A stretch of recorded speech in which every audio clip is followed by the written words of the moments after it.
It is good to come together for the purpose of co-creating. Do you agree? You are knowing what you are wanting. You come for the purpose of taking thought beyond that which it has been before. You have questions. You are looking for answers. You have knowing you are wanting to share. You like the idea of you bringing your magnificent bodies and the inner being part of you showing up as well. You know the corridors are filled far more with that which is non-physical than that which is physical. But then that's true everywhere you go, not just here. You are far more than what you have come to know as your personality in this physical body. Far more. You are primarily source energy. You are vibration mostly. Oh, and then there is this wonderful manifestation of energy that you know as you. But it is by far not the major part of you.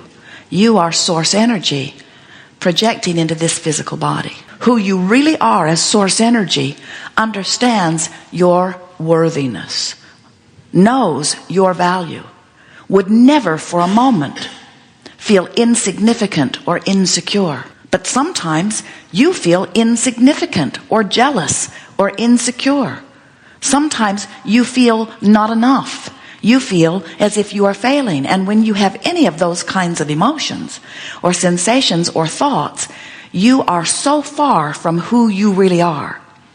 And we can only say that it must be because you've been socialized into that separation.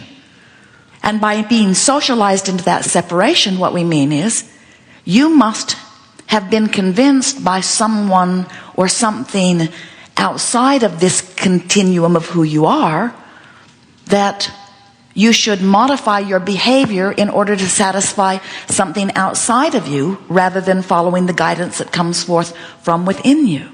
This guidance is so significant and so ever-present and so easy to read once you get refocused upon it and begin to remember it a little bit. And it's based upon such a simple premise. It's based upon the premise of where am I and where do I want to go? Source knows your worthiness. When you complain that you're not smart, you feel the discord. Source knows your value. When you think you are insignificant, you feel the discord.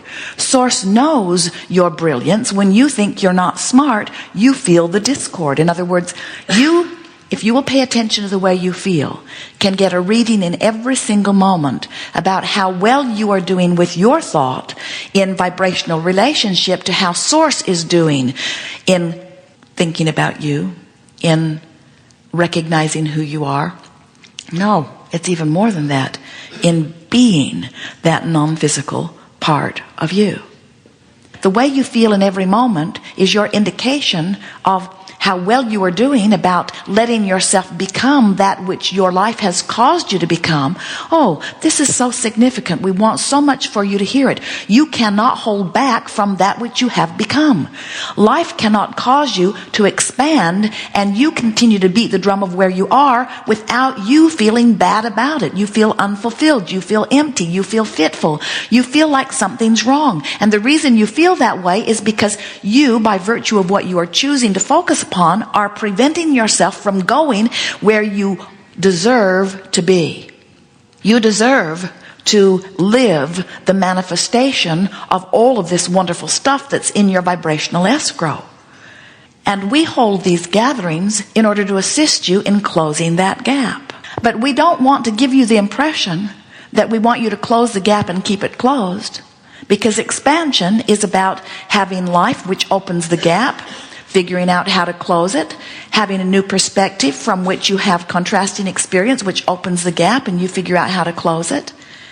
And for those of you who are trying to complete things, that might be a little unsettling to you. And it is our desire that you come with us in our knowledge that you don't want to complete things and you never can complete things, and that life is about this gap.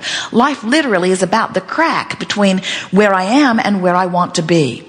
And when you accept that and you begin to go with the flow of that, now you begin to live life in the most sensational way.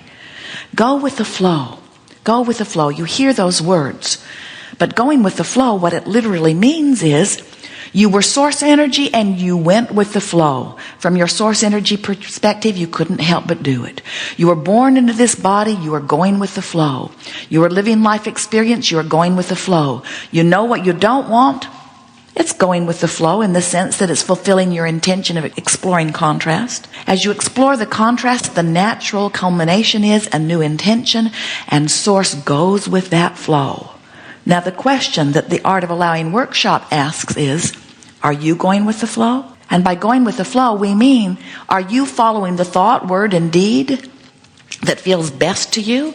If you are, you're going with the flow. We see you. You take your canoe down to the river.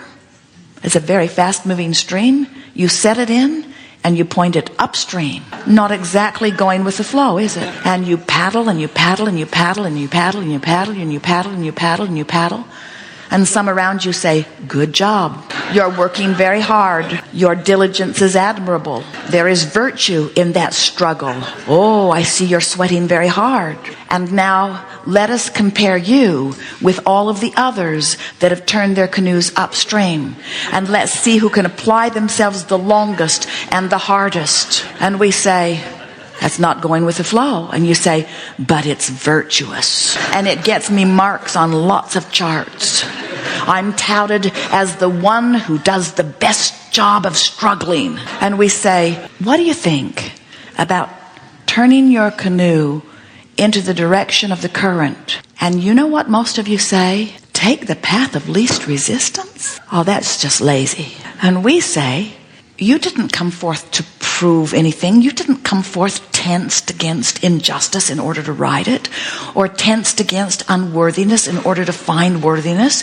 You came as pure positive energy into an environment that has been set forth by eons of thought that has been offered before. You were the flow. You are the flow. You came to be in the flow. You did not come for struggle. And you can tell when you're in the flow by the way you feel.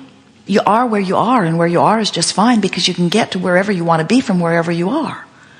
The most incredulous thing that we hear coming from humans are words like incurable. We say, what? You say, it's incurable. We say, what does that mean? You say, it means I can't get to where I want to be from where I am. We say, what dimension are you in? How did you manage to withdraw yourself, to extract yourself from the laws of the universe as we know them to be? How did you manage to pull yourself out of the flow of non-physical energy that is you? You didn't. You can't. There is nobody who cannot get from where they are to where they want to be. That is illogical in every sense of the word, from every law we know, and we know them all in all universes, in all dimensions, in all time-space realities. It's not possible for you to have something that is not curable. It is not possible. Now, you could say it in a more accurate way. You could say, I want something that I am holding myself out of vibrational alignment with. And you know what that would mean? That would mean that you would be saying, I am choosing sickness instead of wellness. And we say, well, that's different. Oh, yes, you can hold yourself in the choice of sickness in the same way that you can put your canoe in the water and turn upstream and paddle. It's the same thing. It's not going with the flow of wellness. It's pushing against the illness, you see. But when you understand that it is natural for you to be well and natural for you to have abundance of all things, and you begin to relax and go with the flow, now every journey becomes quantifiable. And so when someone tells you that what you have is not curable, you want to say to them, in what reality are you speaking? Because in my reality, I can get anywhere I want to be from wherever I am. I just have to get pointed in the right direction. And dear doctor, it sounds to me like you're not it. They mean well. They've just forgotten. Sometimes humans spend so much time looking at what they don't want that they train themselves into a vibrational pattern of that. And bless your hearts, we know that it is just so annoying to be in that vibrational pattern with law of attraction responding to it. So everything in your world looks like that, and have some freak from non-physical dimension who doesn't have rent to pay or a body to tend to tell you that you can be or do or have anything you want. We know it's annoying.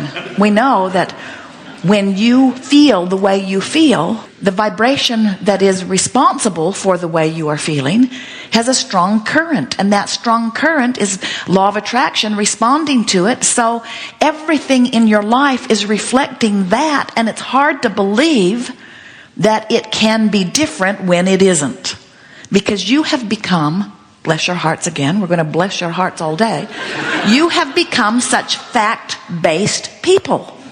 It's true, you say. Here's the x-ray. Here's the doctor's report. Here's the reality. It's true, Abraham. And your airy-fairy frou-frou dust is not going to make any difference. It's true. This is the way that it is. And we say, it's only true because you activated a vibration and made that activated vibration active long enough that it became dominant, and law of attraction responded to it, so it became your point of attraction.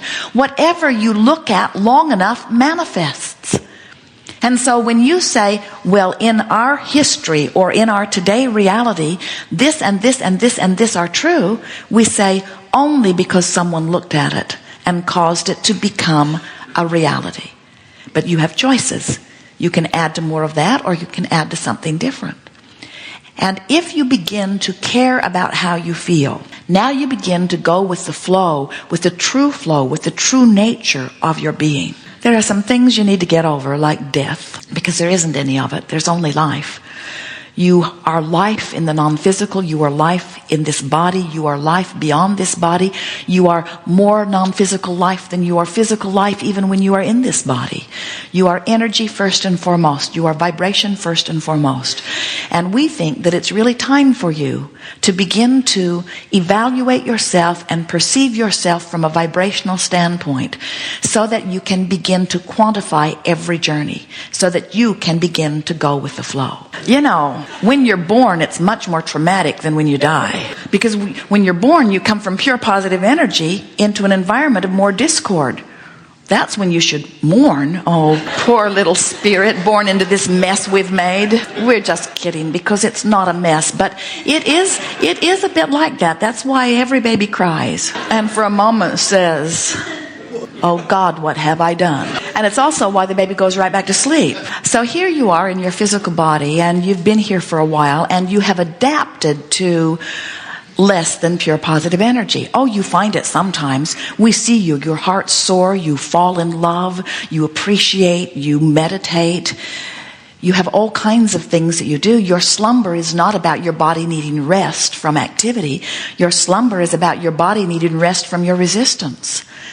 And so as you slumber and you withdraw your focus, or as you croak and you withdraw your focus, you return to pure positive energy. But we want you to realize that you don't have to croak or go to sleep in order to stop the negative resistance within your vibration.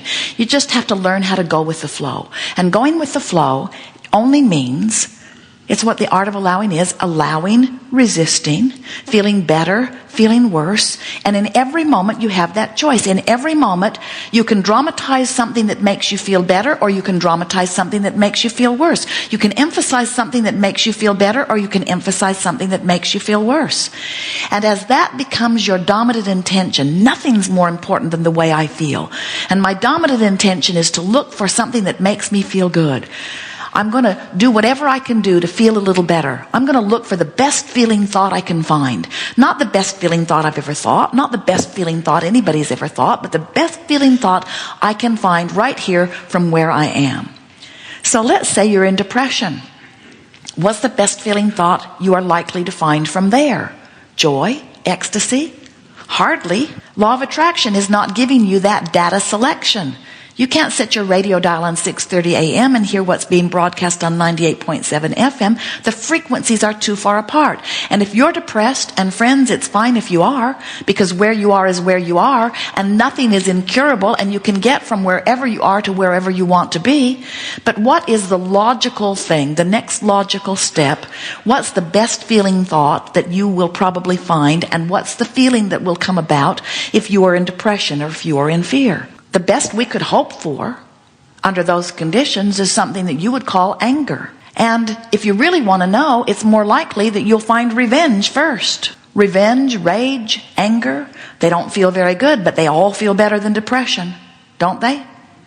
When you're depressed, you feel powerless. And when you feel revenge, you're getting some of your power back. And the reason that it feels better is not because you've gone all the way into full connection with who you are, but you feel better because you're on your way into full connection with who you are.